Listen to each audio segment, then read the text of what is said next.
The land known as historic Palestine has been home to many peoples and empires. From the ancient Israelites to the mighty Ottomans, its strategic location and religious significance have drawn countless civilizations to its borders. But as we delve into the late 19th century, two key movements emerge on this historic stage: Zionism and Arab nationalism. Zionism, a political ideology, was born out of a yearning for a Jewish homeland, a sanctuary from widespread anti-Semitism. It championed the re-establishment of a Jewish nation in what was then known as Palestine. On the other hand, Arab nationalism was a wave of sentiment sweeping across the Arab world, an ardent desire to break free from foreign rule, to assert autonomy and carve out independent states. Palestine, with its majority Arab population, wasn't immune to this fervor. Now enter the British. It's 1917. The world is embroiled in the throes of World War I. The British government, in a strategic move, issues the Balfour Declaration, a document that, in essence, expresses Britain's support for the establishment of a national home for the Jewish people in Palestine. This, despite their earlier promises to support Arab independence. The war ends, and the League of Nations hands Britain the mandate to govern Palestine. The British, now at the helm, oversee a significant increase in Jewish immigration to Palestine. Jewish people, fleeing persecution and seeking a homeland, arrive in droves. But this influx isn't met with open arms by the Arab population. They see this as a threat to their own aspirations of national sovereignty. The stage is now set for conflict. Tensions rise between Jews and Arabs as Jewish immigration increased. And so, the seeds of one of the most protracted and contentious conflicts in modern history are sown.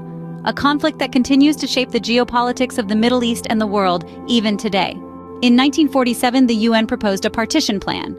The aim? To carve up historic Palestine into separate Jewish and Arab states, while placing the city of Jerusalem under international control. This plan was a bold attempt to bring about a peaceful resolution to the mounting tensions in the region. The response? The Jewish community welcomed it.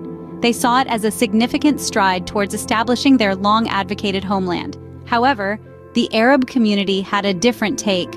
They rejected the plan, viewing it as an unfair imposition that disregarded their rights and claims to the land. The rejection sparked the 1948 Arab-Israeli War, a grueling conflict that resulted in the declaration of Israeli independence and an expansion of its territory.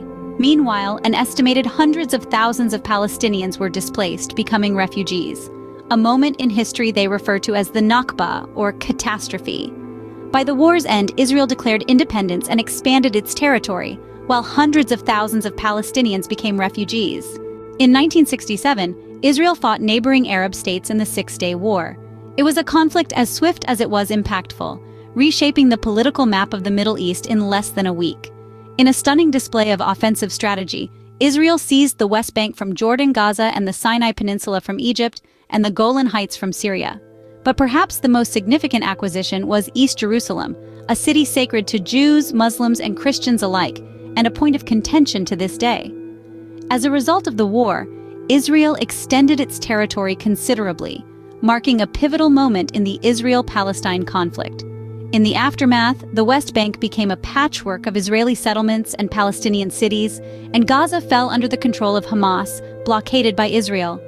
The Six-Day War, despite its brevity, left a lasting impact. These occupied territories have been central to the conflict ever since.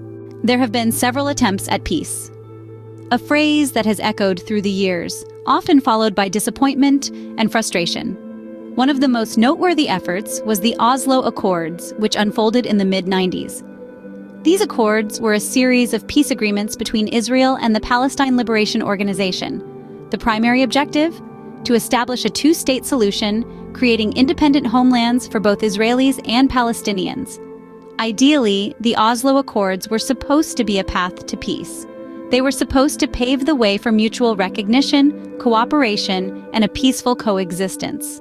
But the road to peace is rarely smooth, and the Oslo Accords were no exception. A host of challenges emerged, primarily disagreements over borders, the status of Jerusalem, the right of return for Palestinian refugees, and the presence of Israeli settlements.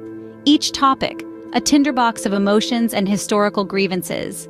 Each negotiation, a delicate dance on the precipice of conflict. Despite the initial optimism, the Oslo Accords failed to achieve a lasting peace. The two-state solution remains elusive, and the peace process has been marred by intermittent flare-ups of violence. With each passing year, the dream of peaceful coexistence seems to drift further away, and so we find ourselves in a recurring cycle. Violence continues to erupt, with both sides entrenched in their positions. The battle lines are drawn, the divisions are deep, and the search for a peaceful resolution goes on. At the heart of this conflict are millions of Israelis and Palestinians living in uncertainty. This deep-seated strife resonates far beyond borders and political agreements. It's a tale of everyday people caught up in a cycle of fear and frustration, with Israelis continually concerned about their security and Palestinians grappling with the daily hardships of occupation. Children grow up in the shadow of separation walls, checkpoints, and rocket sirens. Mothers and fathers live in a constant state of alert, their hearts heavy with the worry of what tomorrow might bring. The young are raised in a world where peace seems like a distant dream, their futures dominated by the echoes of a past they never chose. The human cost is immense. It's a cost paid in lost lives, lost opportunities, and lost hope. Both sides suffer from the relentless cycle of violence and political stalemate, their shared human experience overshadowed by a conflict that shows no sign of resolution. The future of Israel and Palestine remains uncertain. The long-cherished dream of a two-state solution seems to be fading into the horizon. As days pass, the path to peace becomes more convoluted, and the need to address the deep-seated grievances of both Israelis and Palestinians becomes even more urgent. It's a task that demands empathy, understanding, and relentless negotiation. Thank you for watching Political Landscape. If you found this helpful, subscribe, and share your thoughts on the path to peace. See you in the next episode.